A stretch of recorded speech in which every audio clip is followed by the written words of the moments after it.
Why House of the Dragon is Amazing by Jack Sather, one of my favorite YouTubers. I cannot recommend him enough. He makes phenomenal content, and he's talking about House of the Dragon in this. I am so excited to talk about this, dude, because I loved House of the Dragon.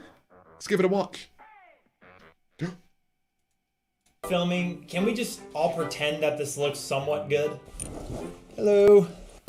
Large entertainment companies today are pumping out shows like they're going out of business, but it's actually doing the exact opposite. It's kind of remarkably lucrative. They're capitalizing on hit movies and TV shows, creating sagas, sequels, prequels, reboots, and I can't stand 90% of the stuff that 99% of the stuff that's released right now. Like, what did he just show? Avengers Endgame was the last Marvel movie I watched. I watched all the Game of Thrones TV shows, creating sagas. What else? Battlefront 2, the new one, I played that. Sequel. Loki, I watched that. That was actually good. Okay, I've watched more of this than I thought I had. Prequel. Andor, not watched it. There's too much Star Wars stuff. I don't care anymore. I liked Mandalorian season 1. Season 2 was good. And then, was season 2 good? Yeah, I did watch season 2.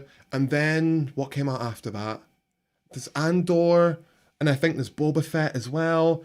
And I don't care about Boba Fett, but I feel like I have to watch Boba Fett to watch Andor. There's so much. Reboots. Didn't watch Rings of Power.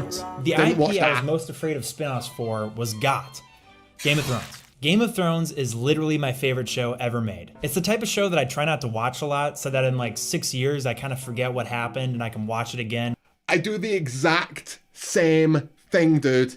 I'll go even further. I'll not watch the finale of a show or not finish a game even though there's only 10% left, so I can play it all the way through again and not know what the ending is. It kind of makes the experience just as good. Black Sails is better than Game of Thrones. Vikings is better than Game of Thrones. Black Sails, Vikings, Game of Thrones, anything else you want under that. But that's the order of the best shows ever. But I love Game of Thrones. Barring the last season, which we don't talk about, because I go on 30-minute rants, literally, every time it's brought up. And with somewhat of a fresh experience. That being said, I've watched the entire show 3 times since it finished. I didn't read the books. Twice. I don't read. I've heard they're really good. I'd never experienced a show where I fall so deeply in love with these 3-dimensional characters that are so vulnerable to death at any moment. The world George R.R. Martin created was just so real and explicit in almost every aspect. It did towards the end of the show. It got real difficult to care about anyone in the show because everyone kept dying. In the first half of the show, first 4 seasons, it was great though. The last character, and spoiler alert if you've not seen Game of Thrones, the last character to die that I cared about was, I can't remember what his name is. It's the guy that's going to be playing Joel in The Last of Us, and Pedro Pascal. When he died, I stopped caring. I really stopped caring. Environments, the world building, the cities and crowds, the graphic violence, the romance, even the language, everything was so convincing, which is important in a medieval fantasy show. I mean, how many times have you felt ridiculous explaining Game of Thrones to somebody? It's this medieval show about knights and dragons and a zombie army coming from a magical ice wall, and... Look, man, I'm good. I'm gonna go watch Succession. And then there's the phenomenal acting that introduced me to so many amazing actors like Charles Dance. Go on, say something clever. You are a Lannister. Oh my god, Charles Dance in the movie, was it Dracula Untold? It was Dracula Unsomething. Phenomenal movie. Charles Dance was amazing in it. They were supposed to make more movies after the first one, and they didn't, despite the fact that Dracula Untold is possibly the best Dracula-esque movie ever, not including Interview with the Vampire, which I wouldn't say is Dracula-esque. That's just vampires. The character motivations were so clear and believable, no matter how twisted they were. And the show didn't hide from that. It didn't hide from man's dark desires, like power, sex, money, prideful legacy, and revenge, showing how every human is... Arya Stark was the worst character in Game of Thrones. I couldn't stand her at the beginning of the show. She only got worse every season. I hated her. I hated her from beginning to end, dude. Susceptible. Couldn't stand her. Her storyline was so meaningless, such a nothing burger that didn't belong to even be there. Could not stand her, man. I hated her story and I hated the character. Every time Arya Stark was on screen, I was annoyed because it was taken away from time from anyone else. Why they couldn't put, what was the character's name? The Grey Lady or the Red Lady or something? Like what the mother from the Stark house that died, she was supposed to come back from the dead and be like a zombie type thing and then never did that. I would have taken that 1,000 times over before I listened to Arya Stark and her stupid faceless nonsense that was never even fully utilized. Hated it. There was constant tension building up with real stakes on the line and brutal consequences. And the pacing between character story arcs was so exciting besides boring ass training with Arya. Yes. Thank you. Thank you. Thank you. Season 8 was disappointment. I agree with a lot of the criticisms, especially regarding like logic and plot holes. Season 8 did leave a bitter aftertaste in my mouth for any future Game of Thrones projects. And one more small thing that kind of hurt the hype around this show. I saw a bunch of press clips with House of Dragon producers and actors being asked what they were most excited for the audience to see in the new show. And every one of them, like it was rehearsed, was like, the dragons, of course, there's so many cool dragons. Like the audience is a bunch of 10-year-olds that are getting excited over monster trucks. And monster trucks are sick. But I think everybody's on the same page when it comes to wanting better characters and writing more than colorful dragons first and foremost. I was just scared for my Game of Thrones. I will say, House of the Dragon, what is it? I can't remember. House of the Dragon has the best dragon scene out of House of the Dragon and Game of Thrones. There is one of the coolest scenes I've ever seen in House of the Dragon. I'm not going to spoil it, but it's super cool. Thrones.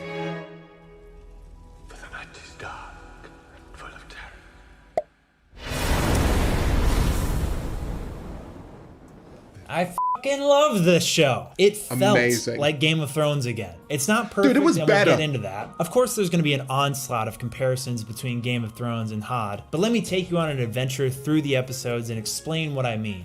Episode 1.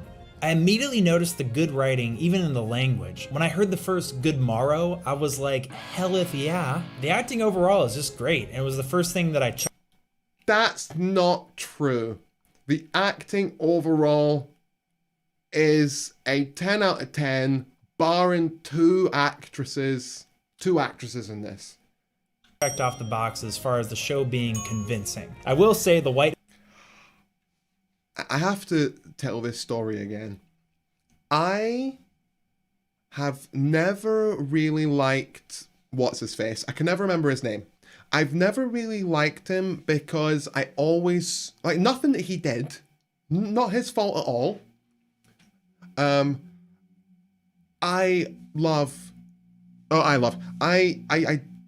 don't like his face. His face has always frustrated me. I don't know what it is with me and people.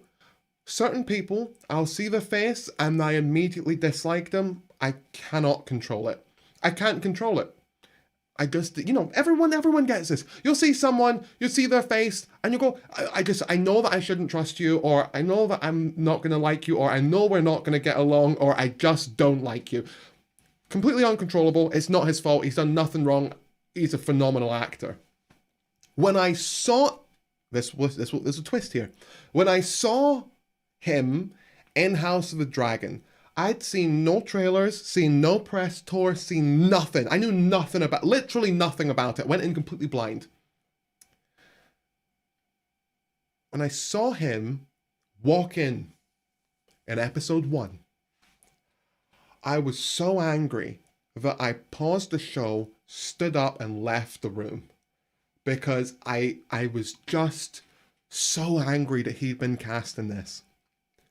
So unbelievably, and not justifiably, just angry. I was like, why this? Like the first half of the first episode, I don't think is good. I almost turned it off multiple times. When he walked in, when I came back in the room, I said to my lady, this needs to be turned off. I cannot stand him. This is crap so far. We're wasting our time. Let's do 10 minutes. By the end of the show, he's one of my favorite actors now. Can I remember his name? No, but that doesn't change the fact he's one of my favorite actors. He is so good in this show. He is immediately shot to the top of greatest actors to ever live for me.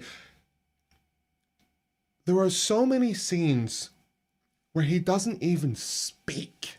He just gives a look, and there's so much conveyed in that moment. It's unbelievable. Seriously unbelievable. He is incredible in this. White hair wigs definitely took a solid minute to not look distracting. I like Vinland Probably Saga how it is as well. right now on my head. I like fantasy stuff. I do. I like Zelda Ocarina of Time music or Zelda music. I kind of like it too. In the first episode, we get to see a tournament where they get to show off some of that sweet, sweet combat that we love in Game of Thrones. And I like what I saw. And more than I like what I saw, I like what I heard. The sound design is bang on. The bass coming from the impacts. True. I mean, it's definitely a little exaggerated, but how sick does this sound?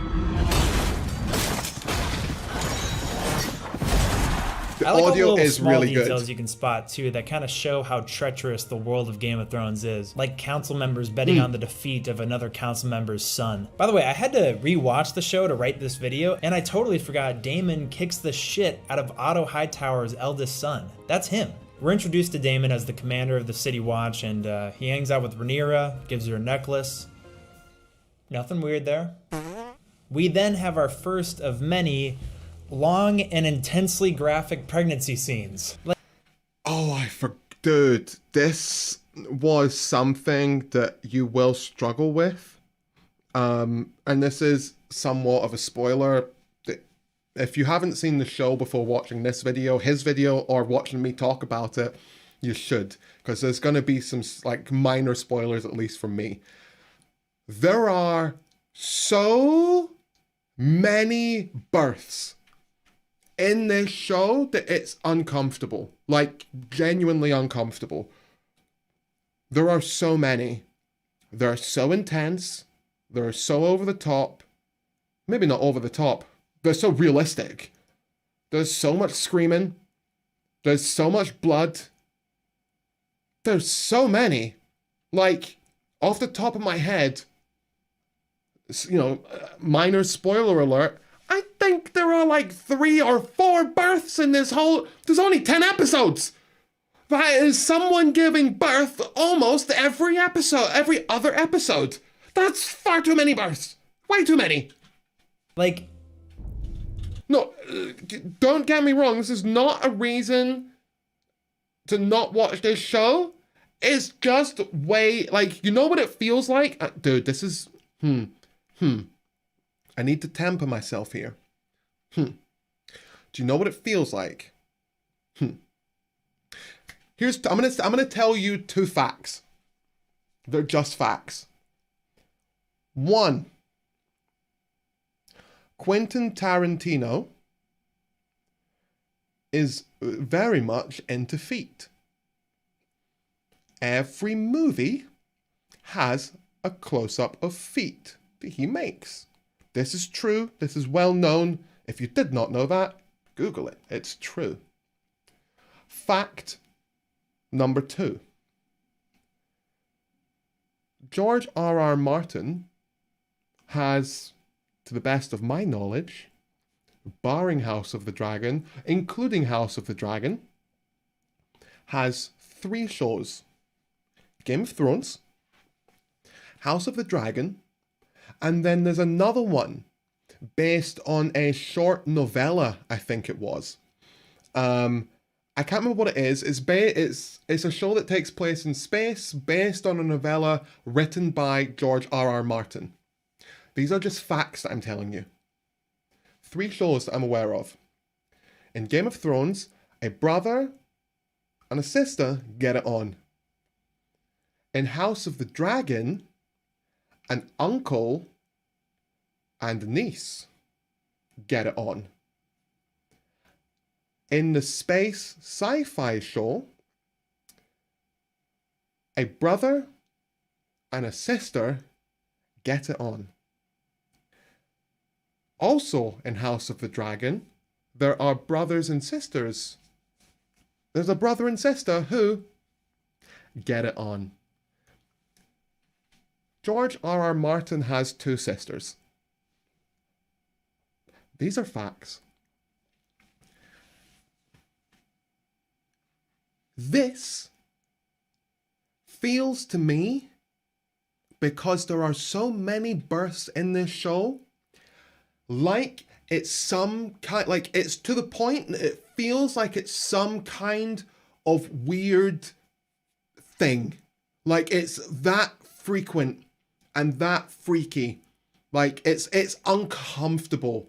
It comes across that way because it happens so often. Like if in every single stream that I did, I rubbed chocolate on my face or did some kind of, like a minor weird thing. Like if I came on stream and every stream I just like rubbed chocolate on my face for some kind of weird joke, it'd be really funny for the first few.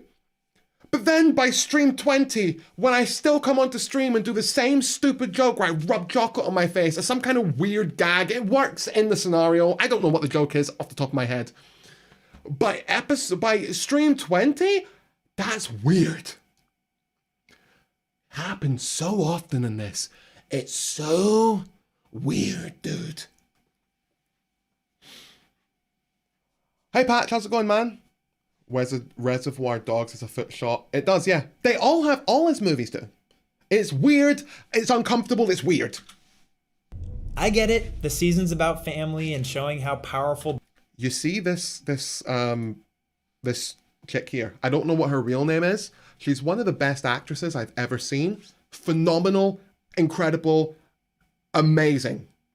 Absolutely amazing actress. Family and showing how powerful birth. I can't wait to see her in more stuff. Some strong emphasis on the difficulty of childbirth, bringing royalty into the world. But as a 26-year-old American dude that has no children, can I just say, it's a bit much. It is. If you don't agree with me, that's fine, but I think we can all agree there's one scene near the end, and if you've watched the show, you know exactly what I'm talking about. Yep. It takes the pregnancy scenes to a whole new level, but we'll get there. I love how at the end of the first episode... It's, you've never seen anything like the birth scene, like the last birth scene in House of the Dragon. It's...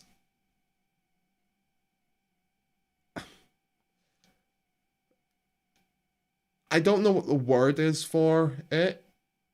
It is morbid, grotesque, insane, unbelievable, wild. I've never seen anything like it. I could say all the crazy words that there are and you would watch it and then just go, you didn't use the right words. Like it's... Yeah. George R.R. Martin has stopped being able to write worth shit 20 years ago. The only good parts of Game of Thrones were based on the first 3 books, which came out before 2001. Was he written since 2001? Hey Bennett. Yeah, he has said that he's nearing completion, I think, or 2/3 of the way done with his newest book. But personally, I don't care because it's not like they're going to remake the final season of Game of Thrones. So why would the majority of people care about the book if it's not going to be made into a show or movie, you know? I really do wish they'd remake the final season. They made their first classic Game of Thrones dark twist with the shot of Emma's body wrapped up, panning down to a smaller body right beneath it, showing how the king's sacrificial choice was in vain. The king chooses Alicent to be his new wife, which pisses off Rhaenyra because it's her friend, her potential gay lover, and by the way, this is for sure this is going to tell you exactly what happens in House of the Dragon, hearing him talk about this. So if you haven't seen it, this is the time to tune out. This chick here is one of the 2 actresses that I thought were really poor or one of the 2 actors that were really poor in the show. Her acting was incredibly frustrating. Rhaenyra because it's her friend, her potential gay lover, to be fair, and now competitor to the throne if Alicent has kids. Like, to be fair, that might be because the princess was such a good actress. Cool, I'll catch you in a bit, Bennett. Don't fuck my dad, Patch, dude. sorry. After episode 2, I was pretty much on board for the show. But episode 3, as exciting as it sounds on paper, actually started to have me concerned for the show. Episode 3. We have our first substantial time jump where you can see that Alicent has had baby Aegon and baby Aemond is on the way. We're introduced to a few new characters like Mikey Day, aka Lara Strong. Seems like he was amazing. Nice dude. My issue with this episode started with some of the writing becoming a little tropish, like Jason Lannister being the typical rich privileged douche. Rhaenyra doesn't want to get married, so she rebels and runs away. Viserys gets drunk because his daughter's such a headache. I also think his drunk acting is a little overdone. Rhaenyra kills a boar and keeps on stabbing it, getting blood everywhere to show her rage and angst. And then Daemon meets a messenger when he gets good news from his brother that he's willing to help him in the battle. I feel like I've seen variations of those scenes hundreds of times in other movies and TV shows. My biggest issue with the episode was the final battle at the Stepstones. The setup is this was the most unbelievable scene I've ever seen. Daemon as in, like, I don't believe it. The Velaryons have been losing a battle against the crab feeder, this ghoul in a cave, for years on end. But Daemon pulls the classic, I'm surrendering, psych, gotcha, and takes on an army, cutting down like 50 dudes who are sent to him one at a time.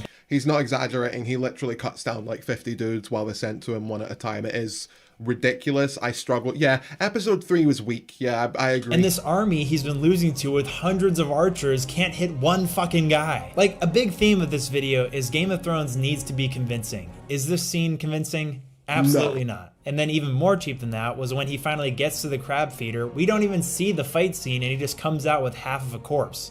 I completely forgot about that. I was so pissed off when that happened.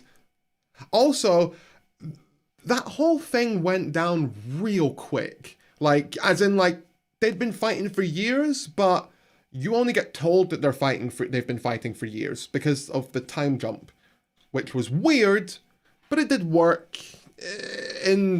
When you look at the season as a whole, it did work. It felt just like when Snoke dies in The Last Jedi, like this big old villain that's all this build up and then just zero payoff. And one last thing, the dragons look amazing, but the dragon riding scenes look pretty rough. Garbage. So at this point, I'd become wary of the show again. With those concerns top of mind, I plunged into episode 4. There's a lot of juiciness in this episode, and I'm going to regret using that word here in a second. Daemon and Rhaenyra start catching up. You know, it's been a few years. They start talking in that sexy elven language. And later that night, Daemon invites her to sneak out with him. This was really weird, but I have an explanation as to what was supposed to happen, but the directing of this episode was really poor because of how it turns out. Won't lie, I really did not believe there to be any romantic intentions behind this. It may have been obvious to some people, but I had that whole he's my uncle thing fogging my imagination. But then I saw that handhold and I was like, what's going on here? I think the director, Claire Kilner, did an amazing job here showing the perspective of Rhaenyra going to the brothel. Yes, that is true. Did a good job of showing the perspective from her. Captured that mixture of unsureness but slight excitement being exposed to the adult world for the first time. It felt like the first time I went to like a cool kids party in high school growing up. Like, oh fuck dude, there's beer here? Yo, there's hookah? I didn't know we were doing hardcore drugs tonight. Things heat up and boom, Daemon and Rhaenyra start making out. Yeah. Hot as hell. Ew, what? Gross. Oh my, loosen up. Everybody's thinking it. But seriously, everybody that was watching this was freaking out when it happened. Those people being my family, so as cool and hot as this scene was, a little bit of the fun was sucked out of the room because I was sitting next to my mother. What I respect is that they Oh my god, dude, that's awful. Yeah, so I want to let him finish, then I want to talk about this. He didn't choose the classic angle of, Daemon was a dick, now I hate all men. It was more like, yo, I just had my sexual awakening, I'm still revved up, I'm in a castle full of good-looking dudes. Kristen Cole, you get over here, son. Right, so the thing that really wasn't conveyed very well in this episode is Rhaenyra's supposed to be drunk. And that's the reason that Damon didn't go through with things because he thought she was too drunk to make the decision. Like, he thought he was taking advantage of her, right? And I don't think there was a single scene that showed her drinking, despite the fact, I think it's in the books, she's supposed to be drunk, which would have made that scene like a hell of a lot more clear. But I guess maybe they didn't let her drink because they can't show an underage, I don't know if she is underage in real life, I don't know what age she is, but they can't show an underage person on TV drinking, but it doesn't really make sense because you can show an underage person making out with their uncle, so that doesn't make sense to me. But she was supposed to be drunk, and that's why Damon said no, and then they I think he clarifies that in a later episode, that you were drunk, you didn't know what you were doing. So he was being the good, well, in as much as you can when you're an uncle with your niece, which is beyond disgusting. But they did such a poor job of conveying that, which really, I don't know, maybe they didn't do that, like show her drinking, because it would be more of a shock for the audience, but it just didn't feel, the scene didn't work properly, I don't think. Flirting was so damn cute, and Cole's subtle hesitations, like, holy shit, am I really doing this right now? Was so believable. I don't know, maybe I'm a little too single and my bias is getting the best of me, but I love this whole sequence. Back on board with House of Dragon 6. I didn't like it at all. Episode 5. Episode 5 is where things start to get a bit confusing, like my hair. Otto briefly explains Alicent's kids will most likely be killed if Rhaenyra takes the throne, because everybody in the kingdom will think that Alicent's firstborn, Aegon, has the right to the throne, not a woman. And this division could cause a war. What was hard to understand for me, though, was we had an episode where everybody was cool with Rhaenyra taking over and swearing their banners to her. So the threat doesn't feel as pressing as Otto makes it seem. There's a new Hand of the King now, Lionel Strong, also the father of Harwin and Larys. And the time jump gets a little bit odd here, because it's like, wait. Lionel Strong is these two guys' dad? Why do they all look 34? But I love this jolly fellow. He has an honest heart, which means he's gonna die in the next couple of hours. I don't know how Rhaenyra knows that Sir Laenor's gay, but she does, and they agree to an open relationship. Cole hears about the arrangement and isn't too pleased. This scene here, one of the worst green screens I've ever seen in a show in my life. It's an American show. I'm sure there's some state where, yeah, well, probably. And he goes with the pouty approach to woo her, which in my experience doesn't usually work. And he also does that weird youth pastor breathe in before every line.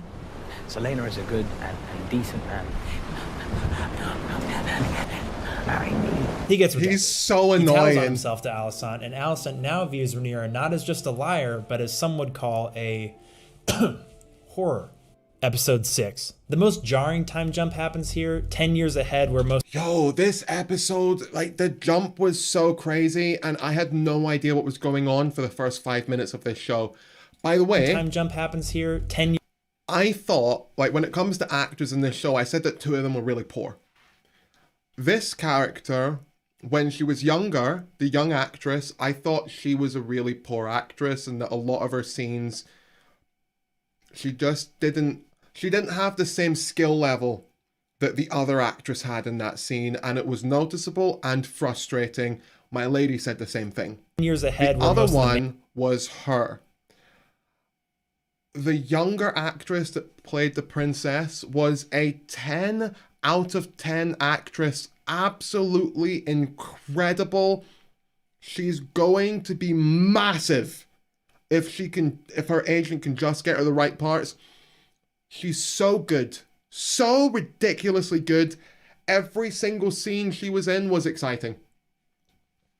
This actress, I did not...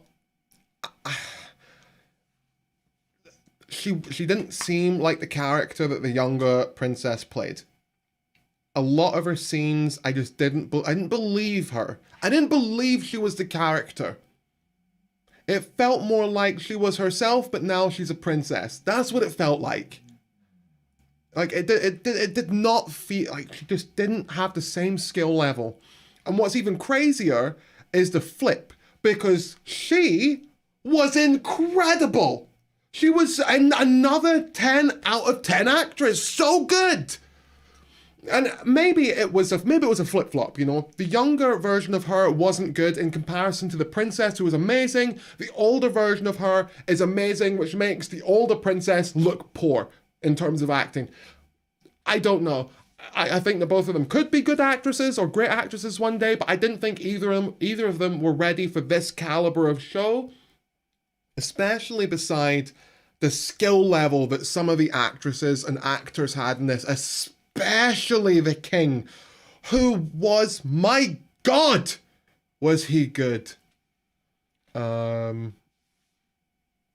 ever said I love it when you get too uncomfortable to read out parts of my messages, I kind of don't read out parts as kind of like a little subtle hint of like, maybe don't say that here. Maybe we shouldn't be saying these things if I'm not reading it. No one ever gets the hint! I'm glad we're watching this because now I won't have to watch the show. I get the info with a lot less aggravation.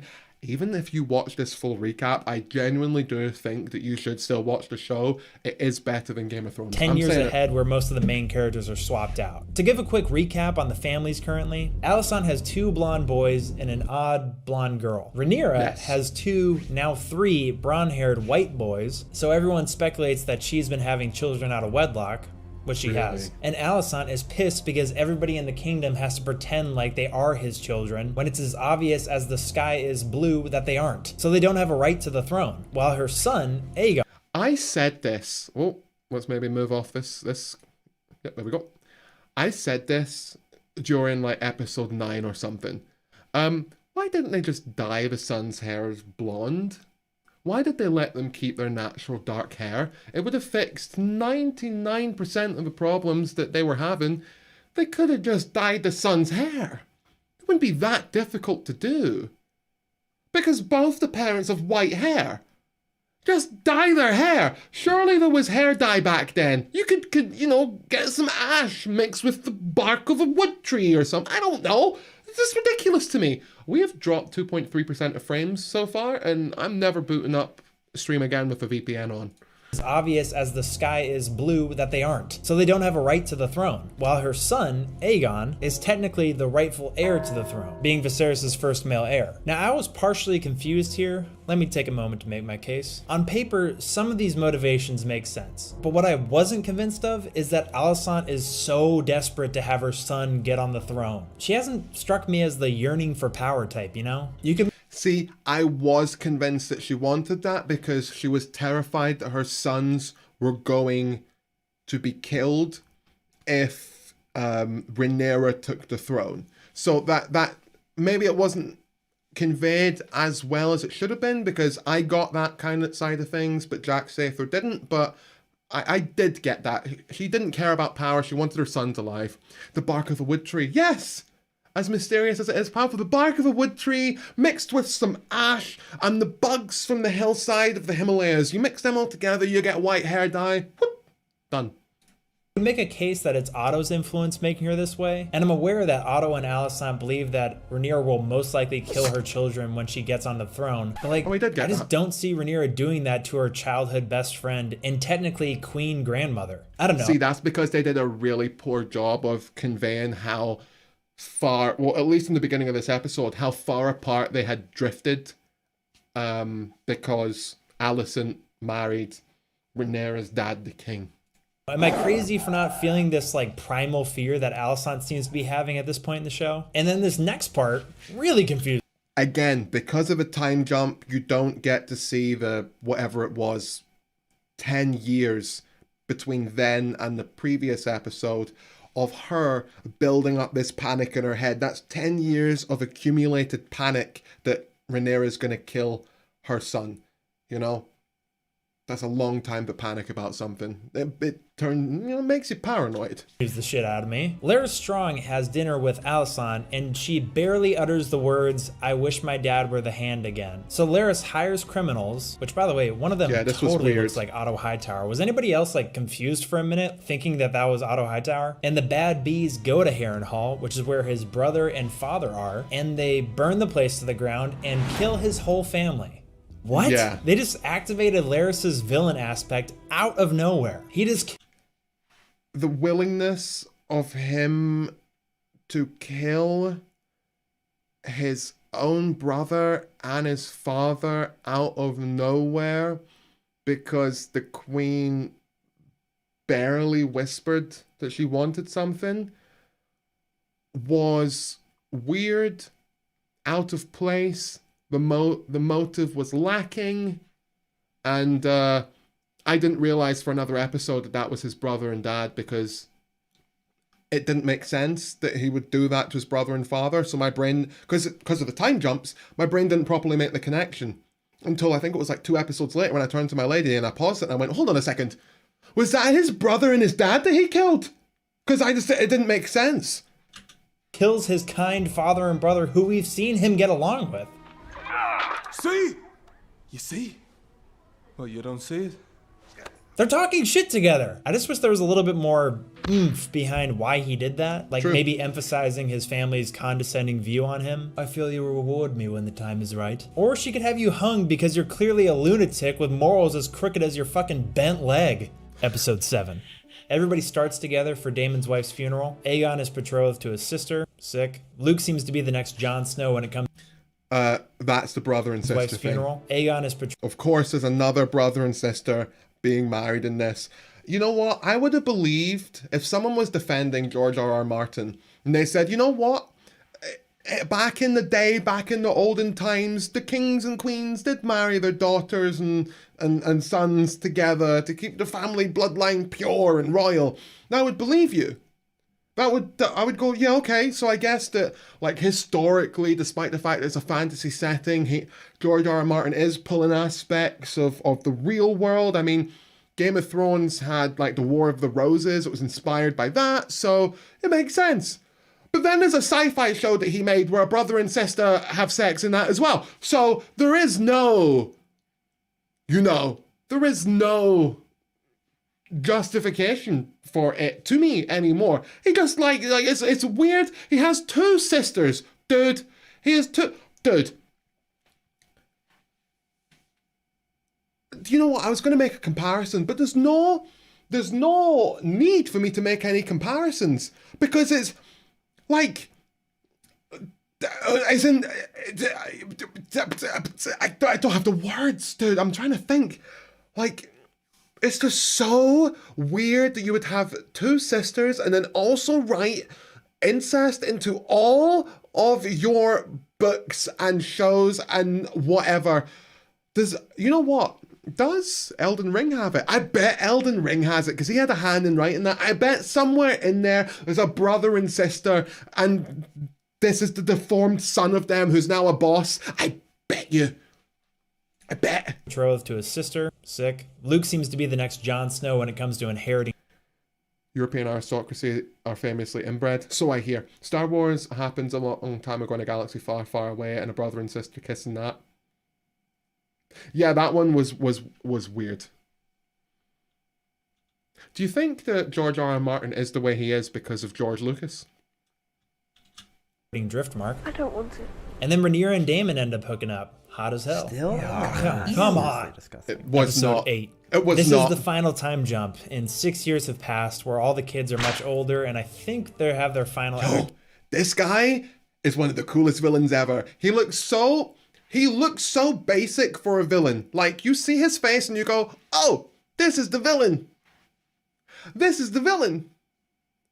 But he's so good. He's actually like scary in it. He's such a great actor. I will say House of the Dragon got some of the best actors with no name actors that I've ever seen. Maybe all these actors have been in things before that I've just not seen. But to me, no name actors that now have a big name because their skills, incredible. Now, Rhaenyra has had 2 kids with Daemon. And got busy! With another on the way. Corlys, the sea snake, the king black dude with the white hair, has been brought to near death. So his brother, Vaemon, believes he has a right to the throne over Lucerys. And the king isn't part of this debate because he's so fucking old. Vaemon makes his case for being the head of Driftmark and does it so aggressively that he gets half of his head cut off for it. And Aemon now has a new role model. Then there's this heartwarming family gathering until Aemond has like some pig PTSD and starts a brawl in the middle of it. But after things settle down, it seems like Rhaenyra and Alicent are actually starting to make peace. But then, that night, Viserys has to open... This scene here that's about to be explained is one of the stupidest twists in a show or movie or book that I have ever seen in my entire life. It doesn't make sense. I'm going to let Jack Sather say his bit, and then I'm going to explain it fully, and you're going, like, this is the weakest point of the entire show, and it's what the entire show from this point on is going to be based about for every upcoming season. I'm not joking. His damn zombie mouth and tell Alicent Aegon is supposed to be king, thinking he was talking to Rhaenyra, referring to Rhaenyra's Aegon. Since everybody in the show names their kid the same thing or something that rhymes with it, Alicent thinks she is talking about her Aegon and takes it as royal decree that Aegon is now the official heir to the throne. And then hold on. And the king finally kicks the bucket. I'm not exaggerating here. You need to hear this little bit again. And tell Alicent. But then, that night, Viserys has to open his damn zombie mouth and tell Alicent Aegon is supposed to be king, thinking... He doesn't actually say that. Now, I can't remember the exact way this goes down, but I remember roughly 80%, 90% of it. This is what the whole show, from this point on, till the end of the whole show, I'm not talking about season 1, I'm talking the whole show. What happens is... during a previous episode, the king tells Rhaenyra, his daughter, that he tells her the story of basically the story of the White Walkers, how it's up to the king to keep the kingdom together because one day the White Walkers will come. Tells it to her in an old-fashioned, roundabout, wordsy way, right? So let's say that he says, the dragon must keep the realm together for one day the White Walkers will come, right? But he doesn't say White Walkers. For someday the long winter will come, something like that. Winter is coming type of thing, he says, right?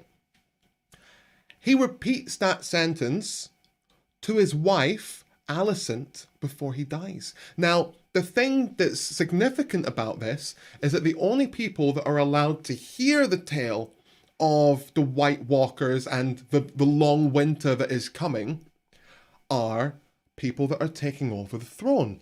The king passes it on to the next king, who passes it on to the next king. They're the only ones that get to know. Why is this stupid? Well, if the king dies before telling anyone,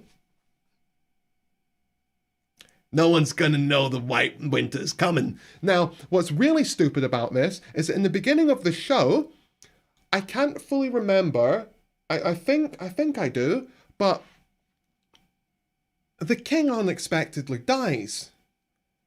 So this guy, the old guy he here, was talking.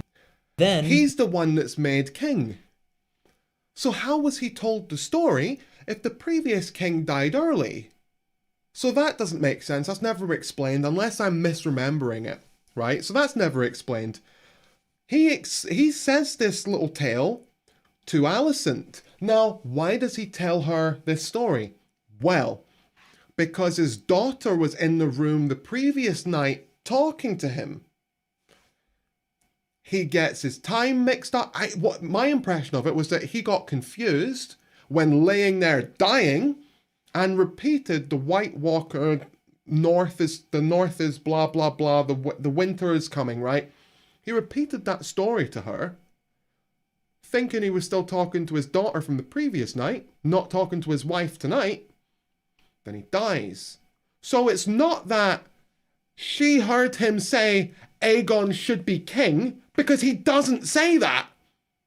She heard him say the long winter is coming and interpreted that to mean that you should make our son king.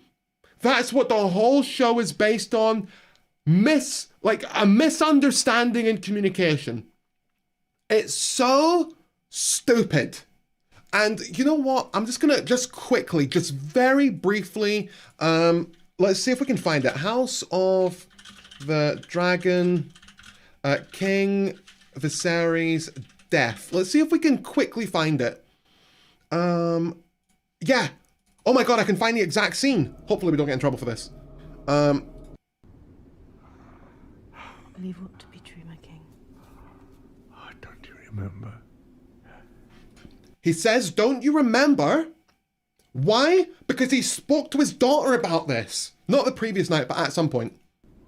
Aegon. Hold on. Let's turn this up. Let's turn this up. This is so... Maybe I'm misremembering and I'm just being an idiot. Aegon. Our son. His dream. So he's talking about Aegon the Conqueror, who was the king that took over the whole of Westeros way back when with dragons. That's who he's talking about when he mentions Aegon. They've got a son called Aegon. Rhaenyra's got a son called Aegon. The Song of Ice and Fire. The Song of Ice and Fire. It is true.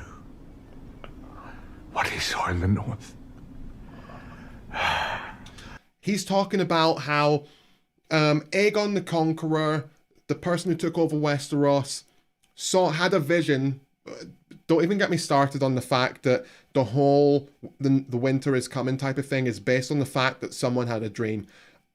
It's such a stupid idea. I'm ignoring that because there's magic in this world, so forget it. There's magic and wargs and blah blah blah.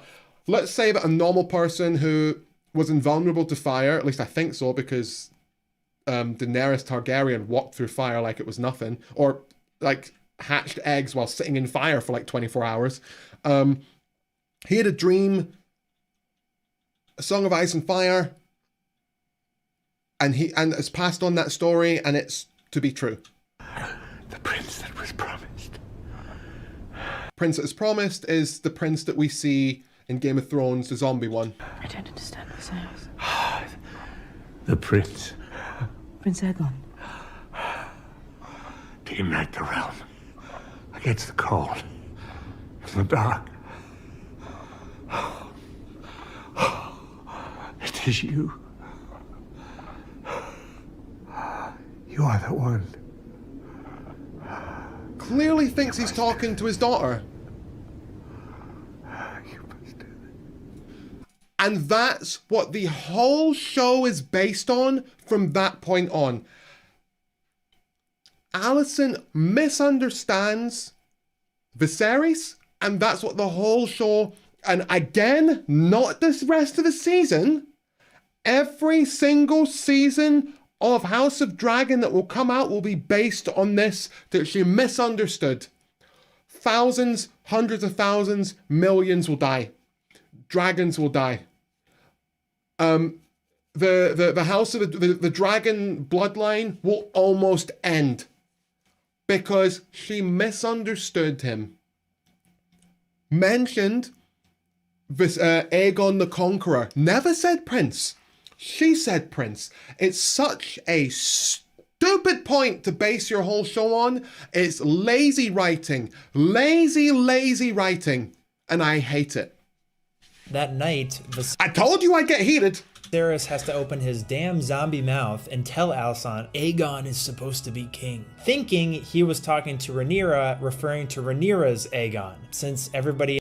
But I don't think he even said that...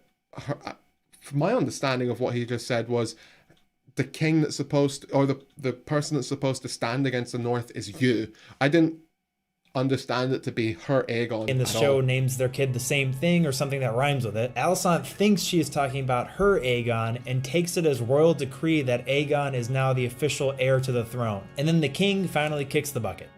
Episode 9. The king is dead. Alicent tells Otto about how Aegon is supposed to be king, and instantly the High Tower's plan of action comes into play, which seems to have been undergoing for quite some time. Cole has another temper tantrum and kills one of the council members who's against the plan, and the That was a really, really unexpected scene when Cole killed someone at the table.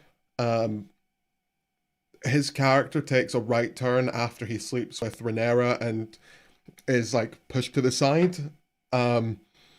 And I feel like the character arc of him wasn't very smooth. And I hate him. Goat Lord Commander of the Kingsguard, Sir Harold Westerling, calls out Cole cool. and is requested by Otto to go kill Rhaenyra, Daemon, and their family. But he gives Otto the old middle finger until this consul gets some moral decency. That was a king. badass and then Aegon moment. is missing, so there's two teams that form Otto's and Alicant's. Aemond and Cole, and Eric and Arik. That's Eric and Arik. I hate this. I'm not going to spoil why I hate it until he talks about it. I despise what they do with these characters. That Aegon kid will definitely be in Slytherin once the sorting happens, for sure. Yes, those are seriously the names for a pair of twins they put in the show, as if the names in the show couldn't get more confusing. Eric and Arik, for the people. Aegon, Aemond, Vaemond, Rhaenys, Rhaenyra, Rhaena. Like, come on, Martin, Those you know are what real, you're doing. those are all their confused actual as shit names. He's over not here. making it Eric up. Squared finds Aegon first, but I'm surprised that Arik ends up kind of turning his back on Eric. Or vice versa. Like, you'd think they'd be on the same page about everything. At the same time, two badass twins on opposite ends of the blade. I know how this turns out. I've seen the Sacrifice trailer for Knights of the Old Republic. It's gonna be sick. And we find out that Larys has a regular foot fetish deal with Alicent. Aegon doesn't want to be king, but when... Yeah. There's a whole foot fet. There's there's the scene, basically, that Quentin Tarantino always wanted to film, but couldn't put in his movies, in the show regarding feet. It's so uncomfortable. It's so uncomfortable and so weird. I don't even want to... Let's move on. I don't want to talk about it. It's weird, man. When he sees that the whole city is welcoming him as king, you can see that he kind of likes it. Episode 10. Daemon and Rhaenyra find out that the king is finally dead, and that Alicent and the Greens have betrayed her. Oh, he skipped an Rhaenyra amazing starts having scene. her baby, and this is where that insane pregnancy scene I was talking about starts. Oh, and it's takes so it uncomfortable. a little way too far. Long Yep. story short, whole lot of dead baby action. Like, Yep. my lord. Daemon and Rhaenyra need allies, so they send Jace and Luke, alone for some reason, to go and convince other houses. Luke goes... Again. There's so many decisions.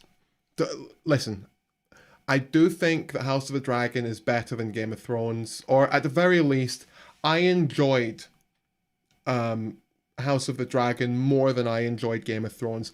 Partially because of the time jumps. It means that you get to see the end of stories sooner.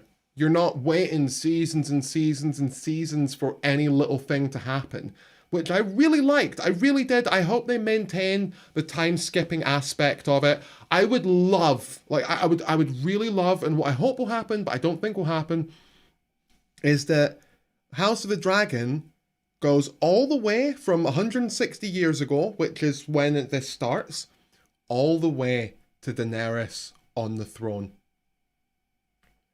You know, and then, what is it? She gets killed. Like, I hope it goes all the way from 1 to 2 with time skips over the course of 4 to 10 seasons. I would really like that. I really would. But there are so many decisions that are made in House of the Dragon that don't make sense. For instance, for this scene here, when she sends her sons off to speak to other houses to get support for the upcoming war. Now, just to explain, because I'm not sure if Jack Sather fully explained it, her dad is dead. She thinks that What's-Her-Face killed him because he was healthy the day before, to the best of her knowledge. She thinks that he was killed and that they usurped the throne. That's the reason that her sons are being sent to talk to other houses to get support for a war. Why would you send your sons, one of them being what, 2 years old, to talk to other houses and get them to join you in war, both of them taking a dragon, when you've only got like 6? You've got 2 sons, only 6 dragons, and you choose to send one of them off as a messenger? This is one of the stupidest things that I've ever heard in my life. This is stupid. This is so dumb. Jace and Luke, alone for some reason, to go and convince other houses. Luke goes to Storm's End while Jace goes to Winterfell. Stark Nation, baby, land of the free, home of the brave! Luke runs into Aemond at Storm's End with his pretty-ass White Walker eye. Luke shows up empty-handed and has nothing to offer the Lord there, so he runs away and Aemond chases right after him in what seems to be an intimidation tactic, but ends up going with a total annihilation tactic, killing him and his dragon. And that ends the first season of Just to be clear, because I don't think this was explained very well, that guy with the patch and the new glass eye, he does not intentionally kill the son and the dragon. What ends up happening is, as the little kid is trying to get away, he ends up hiding from the dude with the eye patch, and rather than just using that time to escape, comes back and hits the other dragon. So the little dragon here, as you can see, when I say little, intimidation tactic, but ends up going with a total annihilation tactic, killing him and his dragon. And oh, where was the shot? There was a shot of the two dragons side by side for a second. That has nothing to offer the Lord. Where was that? Oh, here you can see it. So you can see the size difference here. Oh, I keep pausing at the exact wrong moment. There, you can see the size difference there. So it ends up getting away, hides, and rather than using that time to escape, ends up coming up from underneath and like smacking into it. His dragon, Eye Patch's dragon, gets super angry. He loses control of it and literally bites the dragon in half. He did not intentionally do that. This again is another frustrating moment for me because much like the queen misunderstanding the king when he dies, it's not an intentional thing. And when your entire show is based off whoopsie daisies and oh, I didn't understand, it makes, I mean, don't get me wrong, life is like that, but I have very rarely ever gotten into a fight with someone, an argument I should say, because they misunderstood me or I misunderstood them and wasn't able to immediately clear it up.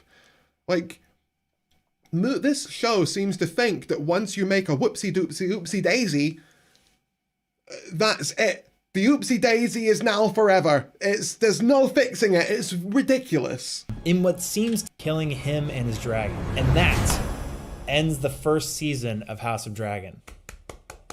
Well done. It's not the most grand finale, but I thought it was pretty good. I'm really excited to see where the show is heading. Like I Same. said in the beginning of this video, my expectations for this show were on the floor, and yet it totally captivated me. Did it convince me that it's I felt the exact same way. as good as the original Game of Thrones? Not yet. And I'm not saying that to discredit it. There is something missing in the show. And I believe that problem is the world building, which they can fix with time. The show is convincing in a lot of ways, but I find the world to feel very small. Even I felt like the world was big. I felt like the character building was the issue. if you look at the map of Westeros, we've been It's funny because this is just the UK. Like, this is Scotland, this is England. in this tiny little area, mainly surrounding King's And Ireland is on the right instead of the left. Landing. Also, looking at the map, I never realized that Dragonstone is like down the street from King's Landing. And I also didn't know that the north was so freaking huge. And I don't really understand why they're so concerned with the stepstones. I mean, like, maybe it's trade with Dorne. We're basically just in castles around King's Landing the entire first season. And that's intentional. That's what the season is about, is those families starting. But now that we have that ground floor made, I really hope that the show opens up, especially I just had $1 billion idea, and I'm going to give it out for free because I can't be bothered with it. Imagine an app that allowed you to sync up with the TV show a live map. So you could have your phone open, and anytime, like, oh, I'm seeing this scene here, it shows a live marker on the fictional map of where those characters are. So when they're in the stepping stones, you can see where the characters are. How cool would that be? with Jace heading to the north and $1 Daemon and million. Rhaenyra needing allies. The other day, I just watched a random episode of the original Game of Thrones, and in one episode, it featured Tywin talking to the Rose Grandma in King's Landing. There was another scene where Jon Snow was climbing the wall, and the next scene was like catching up with the Hound and Arya in the middle of nowhere. Like, how cool is that? Yeah. The world felt huge. I think partially due to the varying environments, but I also think it's just due to the fact that you see other people around and interact with other people that aren't the main characters. Like, they need more of a population. There's like 3 scenes in the entire season of House of Dragon that feature like a crowd or people walking around in the city or town, which really hurts the magnitude behind becoming king. As the audience, it's like, what do you even get when being king besides sitting at the head of the council table? I think another reason why the world has felt small is dragons. As cool as dragons are, I really thought we weren't going to see Luke get to Stormhold until the next season. But nope, 10 minutes later, he's there. They just kind of got to be careful with it because so much of Game of Thrones fun is based around the adventure of exploring Westeros. And if you make everything seem like it's a blink of an eye away, it's going to make the whole world feel small and that like nothing really happens outside of those main areas. Yeah, that's like in true. Game of Thrones, getting from Winterfell to King's Landing takes like half of a season. I will say that I actually enjoyed the lack of a giant world. I found the giant world of Game of Thrones at times and quite often to be really boring. Like, I enjoy adventure, but the problem with like Game of Thrones was that it never felt like an adventure. To me is going from A to B.